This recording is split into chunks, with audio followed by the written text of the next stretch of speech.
नमस्कार दोस्तों, कास क्लासेज में मैं चंद्रहास एक बार फिर से आप सभी का स्वागत करता हूं। दोस्तों, प्रीवियस एग्जाम सीरीज के अंदर आप सभी का स्वागत है और हम जो एचएसएससी की जो विशेष रणनीति है आगे की, उसके अकॉर्डिंग हम प्रीवियस एग्जाम सीरीज पिछले सालों के अंदर जो एचएसएससी ने पेपर लिए हैं वो सभी पेपर जिनके अंदर हरियाणा जीके पूछी गई थी वो सभी हरियाणा जीके हम करवा रहे हैं। साथियों, 2016 से लेकर 2021 तक HSSC Haryana staff selection commission कर्मचारी चयन आयोग ने जितनी भी परीक्षाएं ली हैं उनके अंदर जो जो हरियाणा जीके पूछी गई है वो सारी हरियाणा जीके हम करवा रहे हैं।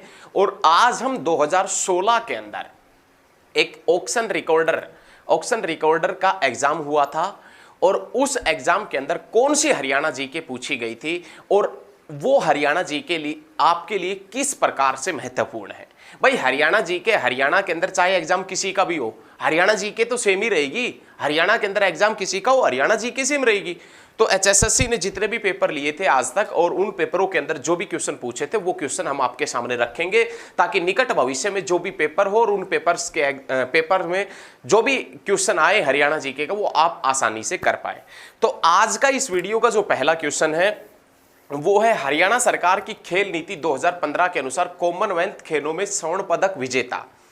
हरियाणा सरकार की खेल नीति 2015 के अनुसार कॉमनवेल्थ खेलों में स्वर्ण पदक विजेता को अब दी जाने वाली राशि कितनी हो गई। तो 2015 के अनुसार हरियाणा के खेलों जो खेल नीति थी 2015 की, उसके तहत कॉमनवेल्थ में यदि कोई जीत कर आता है स्वर्ण पदक तो उसको 1.5 करोड़ रुपए की धनराशि दी जाती है। ऐसे ही सभी के अंदर बढ़ाया गया, ओलंपिक में भी बढ़ाया गया है, एशियन गेम्स में भी बढ़ाया गया है। ओलंपिक में जीतकर आने वाले जो भी ओलंपिक में गोल्ड मेडल लाएगा उसको हरियाणा सरकार 6 करोड़ रुपए की राशि देगी। ऐसे ही एशियन गेम में 3 करोड़ रुपए की धनराशि देगी और ऐसे ही कॉमनवेल्थ में हरियाणा सरकार उसको 1.5 करोड़ रुपए की धनराशि देगी। ये तीनों पॉइंट आपने नोट करने, क्योंकि प्रत्येक एग्जाम में लगभग ये पूछे ही जाते हैं। तो तीनों पॉइंट बहुत अच्छे तरीके से आप याद रखिएगा। चलिए, 29वां सूरजकुंड मेला 2015 में सहभागी देश कौन सा था। तो 29वां सूरजकुंड मेला लगा था 2015 के अंदर। भाई, 2015 के अंदर कौन सा सूरजकुंड मेला लगा था? 29वां। ये एग्जामिनर आपसे बता रहा है कि 29वां सूरजकुंड मेला 2015 में सहभागी देश कौन सा था। तो आप बताएंगे लेबनान सहभागी देश हुआ करता था। कौन सा देश हुआ करता था? लेबनान।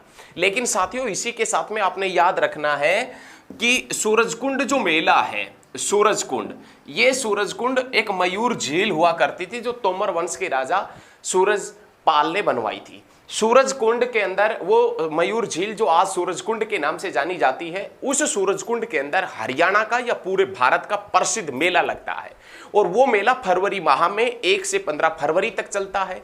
और सूरजकुंड मेला भी पूछे आपसे कि भारत के सभी शिल्पी व कलाकार कहां इकट्ठे होते हैं, तो सूरजकुंड मेला फरीदाबाद के अंदर। लेकिन दोस्तों, सूरजकुंड मेला कहां लगता है? तो फरीदाबाद में। फरीदाबाद जो शेख फरीद की याद में शाहजहां के शासनकाल के दौरान बसाया गया था। ये फरीदाबाद जो डॉक्टर राजेंद्र प्रसाद के सपनों का शहर है, ये फरीदाबाद जिसकी जनसंख्या हरियाणा में सबसे ज्यादा है लेकिन जिसका क्षेत्रफल हरियाणा में सबसे कम है। और फरीदाबाद का क्षेत्रफल 741 वर्ग किलोमीटर फरीदाबाद का क्षेत्रफल है। इसी के साथ में दोस्तों आपने याद रखना है कि फरीदाबाद के अंदर सूरजकुंड मेला पहली बार कब लगा था। तो पहली बार सूरजकुंड मेला लगा था 1987 के अंदर, 1987 में। चौधरी देवीलाल हरियाणा का दूसरी बार मुख्यमंत्री बना था 1987 में। बुढ़ापा पेंशन की शुरुआत हुई थी 1987 में। Nahar wild life sanctuary Rewari में बना था 1987 में। और श्री कृष्ण संग्रहालय कुरुक्षेत्र, श्री कृष्ण म्यूजियम या श्री कृष्ण संग्रहालय कुरुक्षेत्र में कब बना था? तो आप बताएंगे 1987 के अंदर बना था। बहुत अच्छे तरीके से सभी पॉइंट क्लियर करने हैं। प्रदेश का थानेसर नामक नगर किस प्रसिद्ध राजा की राजधानी था? सबसे पहला क्वेश्चन आता है कि जो थानेसर है, ये थानेसर कहां है? थानेसर यदि आपसे पूछे कि थानेसर कहां है तो आप क्या बताएंगे? थानेश्वर। थानेश्वर कहां है? तो आप बताएंगे कुरुक्षेत्र के अंदर पड़ता है। जिसका पुराना नाम पूछे थानेसर का तो आप बताएंगे स्थानीश्वर। स्थानीश्वर जिसका पुराना नाम है। ये थानेसर कौन से राजा की राजधानी हुआ करता था? तो आप बताएंगे हर्षवर्धन की राजधानी हुआ करता था। हर्षवर्धन जिसका जन्म 590 ईस्वी में हुआ था, और हर्षवर्धन जो राजा 606 के अंदर बना था। हर्षवर्धन जिसका जन्म 590 में, राजा बना 606 में, मात्र 16 वर्ष की आयु में बन गया था। और आजकल 16 वर्ष की आयु वाले पबजी खेल रहे हैं, पबजी से और फ्री फायर खेल रहे हैं, ऑनलाइन लूडो खेलते, क्रिकेट खेलते। 16 वर्ष की आयु में राजा बन गया था, जिसकी राजधानी थानेसर कुरुक्षेत्र हुआ करती थी। 16 वर्ष। आजकल 16 वर्ष वाले तो भाई साहब एक से एक क्रांतिकारी काम कर रहे हैं। नहीं, कुछ के अंदर तो जुनूनी ऐसा क्रांतिकारी कामों का भरा पड़ा है। कोई मामा खा रहा है, कोई रजनीगंधा खा रहा है, कोई दिलबाग खा रहा है। अरे आपका जन्म घर वालों ने इसीलिए किया था क्या कि बड़े होकर मामा खाना? यही कि सोच रहे थे घर वाले, इसीलिए जन्म दिया था क्या घर वालों ने कि बड़े होकर मामा दिलबाग रजनीगंधा इस प्रकार से खाना? अरे ऐसा मत करो, है ना। तो कोई बात नहीं, ये पहले वाले बता रहे हैं। अकबर भी देखा होगा अपने 13.5 या 14 साल की आयु में राजा बन गया था, दिल्ली का बादशाह बन गया था। और ऐसे ही जो हर्षवर्धन है जिसका जन्म तो 590 ईस्वी में हुआ था, लेकिन वो राजा 606 में बना था, 16 वर्ष की आयु के अंदर, 16 वर्ष की आयु में राजा बन गया था भाई। लेकिन हर्षवर्धन जिसका जन्म 6ठी शताब्दी में हुआ, लेकिन हर्षवर्धन जो राजा बना 7वीं शताब्दी में। और ये कब तक राजा रहा था तो आप बताएंगे 647 तक राजा रहा था। कितने साल राजा रहा था? 41 साल। और इस हर्षवर्धन के शासनकाल में प्रसिद्ध चीनी यात्री हेनसांग भारत आया था। हेनसांग जिसकी पुस्तक सी यू की है, हेनसांग ने एक बुक लिखी थी और उसका नाम क्या था? सी यू की। और उस सी यू की पुस्तक में थानेसर नगर का वर्णन मिलता है। उस सी यू की पुस्तक में कौन से नगर का वर्णन मिलता है? थानेसर का। थानेसर कहाँ है? कुरुक्षेत्र। यात्रियों का राजकुमार, नीति का पंडित और शाक्य मुनि के नाम से किसे जानते हैं? हेनसांग। और वो हेनसांग जो हर्षवर्धन के शासनकाल में भारत आया था। लेकिन हेनसांग जिसका दरबारी कवि बाणभट्ट था, और बाणभट्ट ने हर्षवर्धन जिसका दरबारी कवि बाणभट्ट था। हेनसांग नहीं आएगा, हर्षवर्धन जिसका दरबारी कवि बाणभट्ट था, और बाणभट्ट ने हर्षचरित्र लिखी थी। हर्षचरित्र जो हर्ष की जीवनी है वो किसने लिखी थी? बाणभट्ट। बाणभट्ट किसके दरबार में था तो आप बताएंगे हर्षवर्धन। और हर्षवर्धन भी प्रसिद्ध लेखक हुआ करता था। हर्षवर्धन जिसकी पुस्तक है प्रियदर्शिका, रत्नावली और नागानंद। प्रियदर्शिका, रत्नावली और नागानंद किसकी रचना है? हर्षवर्धन की। और ये हर्षवर्धन प्रत्येक 5 साल में प्रयागराज इलाहाबाद में एक धार्मिक सभा का आयोजन करता था। और उस धार्मिक सभा में आज तक जो भी 5 साल में धन कमाता था वो सारा धन प्रयागराज इलाहाबाद के अंदर दान कर दिया करता था। तो ये सभी चीजें आपने बहुत अच्छे तरीके से याद रखनी है, एकदम मस्त तरीके से। वो पूछे कि आपसे कि हर्षवर्धन के शासनकाल में कौन सा चीनी यात्री आया था तो आप बताएंगे हेनसांग। हेनसांग किसके शासनकाल के दौरान आया था तो आप बता देना हर्षवर्धन के शासनकाल के दौरान हेनसांग प्रसिद्ध चीनी यात्री भारत आया था। बहुत अच्छे। चलिए भाई नेक्स्ट क्वेश्चन की तरफ बढ़ते हैं। ये क्वेश्चन है कि महात्मा गांधी 30 जुलाई 1919 में कहां से गिरफ्तार हुए थे? बहुत अच्छा क्वेश्चन है, बहुत अच्छा प्रश्न है। 30 जुलाई 1919 में महात्मा गांधी कहां से गिरफ्तार हुए? 30 जुलाई 1919 में महात्मा गांधी हिसार से गिरफ्तार हुए थे। 30 जुलाई 1919 में महात्मा गांधी हिसार से गिरफ्तार हुए। ये उनकी भारत में दूसरी गिरफ्तारी थी। महात्मा गांधी भारत में पहली बार कहां से गिरफ्तार हुए थे तो आप बताएंगे पलवल से। और पलवल से महात्मा गांधी कब गिरफ्तार हुए थे तो 10 अप्रैल 1919 के अंदर महात्मा गांधी पहली बार गिरफ्तार हुए थे पलवल से, 10 अप्रैल 1919 में। लेकिन वो महात्मा गांधी जो हिसार से गिरफ्तार हुए कब तो आप बताएंगे 30 जुलाई 1919 में हिसार से गिरफ्तार हुए थे। कौन तो आप बता देना महात्मा गांधी। ये महात्मा गांधी की भारत में दूसरी गिरफ्तारी थी। पहली गिरफ्तारी पलवल में हुई थी, पलवल जिसे आप कॉटन सिटी के नाम से जानते हैं, कॉटन हब जिसे आप सिरसा को जानते हैं। लेकिन हिसार के अंदर महात्मा गांधी दूसरी बार गिरफ्तार हुए 30 जुलाई 1919 में। लेकिन सभी स्टूडेंटों ने एक बात को ध्यान देना है, 30 जुलाई से यदि 0 हटा दे तो 3 जुलाई 1919। हरियाणा में सबसे पहले रोलैक्ट एक्ट का विरोध अंबाला में किया गया था। और कब किया गया था? 3 जुलाई 1919 में सबसे पहले रोलैक्ट एक्ट का विरोध कहां हुआ था? अंबाला के अंदर हुआ था। याद रखना आपने बहुत अच्छे तरीके से। हरियाणा में पहली लोक अदालत झज्जर में खुली थी 1919 में। लाहौर हाई कोर्ट की स्थापना हुई थी 1919 में। जलियांवाला बाग हत्याकांड हुआ था 1919 में। और जलियांवाला बाग हत्याकांड के बाद महात्मा गांधी और रविंद्रनाथ टैगोर ने कौन कौन सी उपाधि वापिस कर दी थी? तो महात्मा गांधी ने तो कौन सी उपाधि वापिस की थी बच्चे? तो आप बताएंगे केसर ए हिंद। और रविंद्रनाथ टैगोर ने गुरुदेव या सर की उपाधि वापिस कर दी थी। नाइटहुड की पूछे तो वो भी बता देना, नाइटहुड की मान लो, और यदि सर की कहे तो सर भी आपको मानना पड़ेगा। नेक्स्ट क्वेश्चन देखे भाई, हरियाणा में पहली बार राष्ट्रपति शासन कब लागू किया गया था? हरियाणा में पहली बार राष्ट्रपति शासन कब लागू किया गया था? तो आप बताएंगे हरियाणा में पहली बार राष्ट्रपति शासन लगा है नवंबर 1967 के अंदर, 1967 में। हरियाणा में दूसरी बार राष्ट्रपति शासन लगा है 1977 में। हरियाणा में तीसरी बार राष्ट्रपति शासन लगा है 1991 में। हरियाणा में पहली बार विधानसभा की सीटें 54 से बढ़ाकर 81 की गई 1967 में। हरियाणा में विधानसभा की सीटें 81 से बढ़ाकर 90 की गई 1977 में। और 1991 के अंदर महम चीनी मिल बनी थी। 1991 में कुरुक्षेत्र आकाशवाणी केंद्र बना था। 1991 के अंदर ही शीतला माता साइन बोर्ड भी बना था गुरुग्राम के अंदर, जिसके अंदर 11 सदस्य होते हैं। लेकिन 1977 में पहली बार मुख्यमंत्री बनता है जनता पार्टी की सरकार में चौधरी देवीलाल। और चौधरी देवीलाल और मोरारजी देसाई, इससे पहले देश के अंदर राष्ट्रीय आपातकाल लगा था। इंदिरा गांधी के शासनकाल में 1976 में लगा हुआ था। जब राष्ट्रीय आपातकाल लगा था, इमरजेंसी की घोषणा हो रखी थी भारत में, तो मोरारजी देसाई और चौधरी देवीलाल को कहां नजरबंद किया गया था? सोहना में। हरियाणा की सबसे बड़ी झील जिसका नाम दमदमा झील है, वो भी सोहना के अंदर पड़ती है। और उसी सोहना के अंदर एक पुरानी कारों की रैली होती है। सोहना पुरानी कारों की रैली की शुरुआत 1964 से हुई थी। ये क्वेश्चन बहुत बार एग्जाम में पूछा जाता है, और हमारे बार बार में ये कहने की आवश्यकता नहीं है कि ये क्वेश्चन एग्जाम में पूछा जाता है, ये क्वेश्चन पूछा जाता है। आप सभी को मालूम है, क्योंकि आपने बहुत एग्जाम दिए हैं, और यदि अभी नहीं पढ़े ना तो पता नहीं कितने और देने पड़ेंगे आपको। ध्यान रखना कि हरियाणा में पहली बार राष्ट्रपति शासन लगा था 1967 में, दूसरी बार 1977 में, और याद रखिएगा तीसरी बार 1991 के अंदर लगा था, 1991 के अंदर लगा। बहुत अच्छे। नेक्स्ट क्वेश्चन देखे भाई, खेलों के क्षेत्र में विकास यादव का संबंध किस क्षेत्र से? विकास यादव जो बॉक्सिंग से संबंधित है, और विकास यादव जिसका संबंध भिवानी से बताया जाता है, बॉक्सर है। विकास यादव अच्छे खिलाड़ी हैं, जैसे बॉक्सिंग में विजेंद्र सिंह भी है, और भिवानी को बॉक्सिंग का पावर हाउस भी कहा जाता है, मिनी क्यूबा भी कहा जाता है। किसको? भिवानी को। और भिवानी के अंदर बॉक्सिंग क्लब भी है, जिसकी नींव हवा सिंह ने रखी थी। याद रखिएगा, हवा सिंह के नाम पर जगदीश सिंह ने रखी थी। ये चीजें याद रखिएगा। और यदि आपने हमारे सभी डिस्ट्रिक्ट वाली वीडियो नहीं देखी है तो कृपया करके रिक्वेस्ट है आपसे, Haryana GK for Haryana police के नाम से एक प्लेलिस्ट है, और उस प्लेलिस्ट के अंदर आप जाइए, वहां पर संपूर्ण हरियाणा जीके ऐसे मिलेगी आपको टिप्स के ऊपर। सभी एक एक मतलब चैप्टर वाइज है, सभी डिस्ट्रिक्ट वाइज भी है वहां पर, तो वहां पर आप जाकर जरूर देखें। मोरनी पहाड़ी का उच्चतम बिंदु क्या कहलाता है? ये क्वेश्चन आपको आता है, ये क्वेश्चन आपको आता है, लेकिन उसके बावजूद भी हम आपसे बता रहे हैं।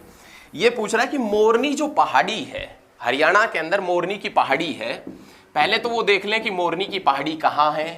भाई हरियाणा के अंदर मोरनी की पहाड़ी पड़ती है ना, वो पड़ती है पंचकुला के अंदर। हरियाणा में मोरनी की पहाड़ी कौन से डिस्ट्रिक्ट में है? पंचकुला में। ये मोरनी की पहाड़ी किसका हिस्सा है? तो आप बताएंगे शिवालिक का हिस्सा है। और शिवालिक किसका हिस्सा है? तो आप बताना हिमालय का हिस्सा है। हिमालय पर्वत श्रृंखला जिसका सबसे नवीनतम पर्वतमाला, हिमालय पर्वत श्रृंखला जिसकी सबसे नवीनतम पर्वत श्रेणी, सबसे बाद में बनी पर्वत श्रेणी कौन सी है? शिवालिक। और शिवालिक हरियाणा की कौन सी दिशा के अंदर फैली है? उत्तर पूर्व दिशा में, नॉर्थ ईस्ट में फैली है। लेकिन शिवालिक की वो पहाड़ियां जो पंचकुला के अंदर फैली है, उन्हें हम मोरनी हिल्स के नाम से, मोरनी की पहाड़ियों के नाम से जानते हैं।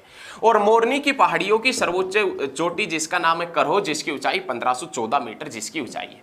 मोरनी पहाड़ी का सर्वोच्च शिखर जिसका नाम है करहो, जिसकी ऊंचाई 1514 मीटर है, यह पूरे हरियाणा का सर्वोच्च शिखर है। यह हरियाणा का हाईएस्ट पीक है। हाईएस्ट पीक ऑफ हरियाणा पूछे तो आप बताएंगे करहो, जिसकी ऊंचाई 1514 मीटर है। उत्तर हरियाणा का सर्वोच्च शिखर पूछे तो भी आप करहो ही बताएंगे, जिसकी ऊंचाई 1514 मीटर है, जो मोरनी पहाड़ी का हिस्सा है, जो शिवालिक का हिस्सा, जो हिमालय का हिस्सा है। साथियों सभी पॉइंट याद रखने आपने। निमन सभी काव्य से संबंधित है सिवाय, निमन सभी काव्य से संबंधित है सिवाय सुरेंद्र शर्मा, राजाराम शास्त्री, तुलसीदास शर्मा, दिनेश, अल्लड़ बीकानेरी। तो आप बताएंगे राजाराम शास्त्री के। उसके बाद में नेक्स्ट क्वेश्चन, नूह जिले में आता है मेवात। अब मेवात जो है वो नुहू के अंदर आता है, बिल्कुल ठीक बात है। उसके बाद में मुख्यमंत्री मनोहर लाल खट्टर ने थारी पेंशन थारे पास योजना की शुरुआत कब की? ये पूछ रहा है कि हरियाणा के अंदर एक योजना चली थी जिसका नाम था थारी पेंशन थारे पास। थारी पेंशन थारे पास योजना की शुरुआत कब हुई थी? तो 4 अगस्त 2015 के अंदर मुख्यमंत्री जी ने पंचकुला से इस योजना की शुरुआत की थी।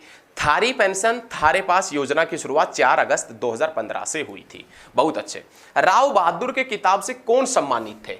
यह पूछ रहा है कि राव बहादुर के किताब से, राव बहादुर के किताब से जो सम्मानित हुआ करते थे वो सर छोटूराम, जिसे किसानों का मसीहा भी कहते हैं। सर छोटूराम को राव बहादुर का किताब कब मिला था? तो आप बताएंगे 1914 में। लेकिन इस सर छोटूराम को राय बहादुर का पद भी मिला हुआ था, और राय बहादुर का पद कब मिला था? तो आप बताएंगे 1927 में। और सर छोटूराम को सर की उपाधि से कब नवाजा गया था? 1937 में। ये सर छोटूराम जिसका जन्म 1881 गढ़ी सांपला किलोई रोहतक में हुआ था।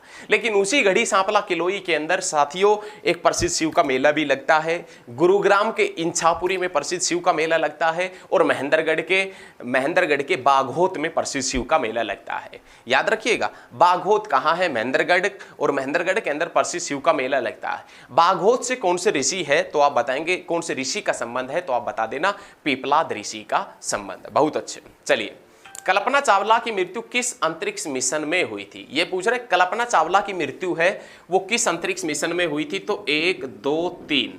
कल्पना चावला की मृत्यु 1, 2, 3। इससे आसान हरियाणा जीके में कोई प्रश्न नहीं है। 1 फरवरी 2003 के अंदर कल्पना चावला की डेथ हुई थी। 1 फरवरी 2003 के अंदर कल्पना चावला की डेथ हुई थी, ये भी याद रखना आपने। बहुत अच्छे। लाहौर उच्च न्यायालय की स्थापना किस अधिनियम के तहत हुई थी? लाहौर उच्च न्यायालय हम पहले बता चुके हैं, गवर्नमेंट ऑफ इंडिया अधिनियम 1919 के तहत 1919 में। लाहौर हाईकोर्ट की स्थापना किस उच्च न्यायालय अधिनियम के तहत हुई थी? तो गवर्नमेंट ऑफ इंडिया उच्च न्यायालय अधिनियम 1919 के तहत 1919 में हुई थी। बहुत अच्छे। नेक्स्ट क्वेश्चन देखे भाई, मजा आएगा। फिरोज तुगलक ने कौन से शहर की स्थापना की थी? तो आप बताएंगे हिसार और फतेहाबाद। हिसार की स्थापना फिरोज तुगलक ने 1354 में की थी। फतेहाबाद को फिरोज तुगलक ने 1352 में बसाया था। बहुत अच्छे, बहुत अच्छे। चलिए नेक्स्ट क्वेश्चन। बहुत अच्छे। देवी शंकर प्रभाकर निम्न में से किस क्षेत्र से संबंधित है? तो सिनेमा जगत से। और आज का लास्ट क्वेश्चन है, राजधानी सिटी चंडीगढ़ का नाम व्युत्पन्न हुआ है। कहने का मतलब ये जो चंडीगढ़ है, आपने देखा होगा सुंदर शहर है, इस चंडीगढ़ का नाम किसके नाम पर पड़ा है? तो हिंदू देवी चंडी के नाम पर इसका नाम पड़ा है। किसका? चंडीगढ़ का। चंडीगढ़ का हृदय सेक्टर 17 को कहते हैं। चंडीगढ़ जिसकी नींव 1952 में पंडित जवाहरलाल नेहरू ने रखी थी। चंडीगढ़ जिसका डिजाइनर ली कॉर्बूजियर था। ली कॉर्बूजियर फ्रांस का था। फ्रांस जिसकी राजधानी पेरिस है। पेरिस सीन नदी के ऊपर है। लेकिन सोन नदी भारत में बहती है। सोन नदी गंगा की सहायक है। गंगा की सबसे बड़ी सहायक यमुना है। यमुना कहाँ से निकलती है? उत्तराखंड से। और उत्तराखंड की राजधानी देहरादून है। और देहरादून के साथ में हरियाणा का एकमात्र जिला यमुनानगर लगता है। यमुनानगर 1989 में बना था, जब पानीपत, रेवाड़ी और कैथल बना था। यमुनानगर, पानीपत, कैथल और रेवाड़ी चारों डिस्ट्रिक्ट साथ बने थे। लेकिन 1991 के अंदर पानीपत डिस्ट्रिक्ट को रद्द कर दिया जाता है और 1992 में पानीपत फिर से बनाया जाता है। और 1992 के अंदर ही पंचकुला से आमों के मेले की शुरुआत हुई थी। पंचकुला के यादवेंद्र गार्डन में आमों का मेला लगता है। लेकिन आमों का मेला पहली बार 1992 में लगा था, जो यादवेंद्र गार्डन में लगा था। और यादवेंद्र गार्डन जो 17वीं शताब्दी में औरंगजेब के शासनकाल के दौरान बनाया गया था। उसी औरंगजेब के शासनकाल के दौरान नारनौल के पास में सतनामियों का विद्रोह भी हुआ था। और सतनामियों का विद्रोह 1672 में हुआ था। 1672, जिसमें हम यदि 300 साल जोड़ दे 1972, सुल्तानपुर जो झील थी उसको सुल्तानपुर पक्षी विहार बनाया गया था डॉक्टर सलीम अली के नाम से 1972 में। और सुल्तानपुर पक्षी अभयारण्य जिसको नेशनल पार्क का दर्जा 1991 में दिया गया था, यह ग्राम सचिव के एग्जाम में पूछा गया था। साथियों, हमारे द्वारा दी गई जानकारी आपको अच्छी लगी हो तो इस वीडियो को आप ज्यादा से ज्यादा शेयर करना। साथियों, हम बहुत जल्द मिलेंगे और लगातार कंटिन्यू क्लास मिलती रहेगी। और सभी आप जो HSSC की तैयारी कर रहे हैं, हरियाणा के अंदर होने वाली परीक्षाओं की तैयारी कर रहे हैं, वो जी तोड़ मेहनत करें, हमारे साथ में जुड़े रहें। हम बहुत बेहतरीन तैयारी आपकी करवाते रहेंगे। धन्यवाद। जय हिंद, जय हरियाणा। धन्यवाद।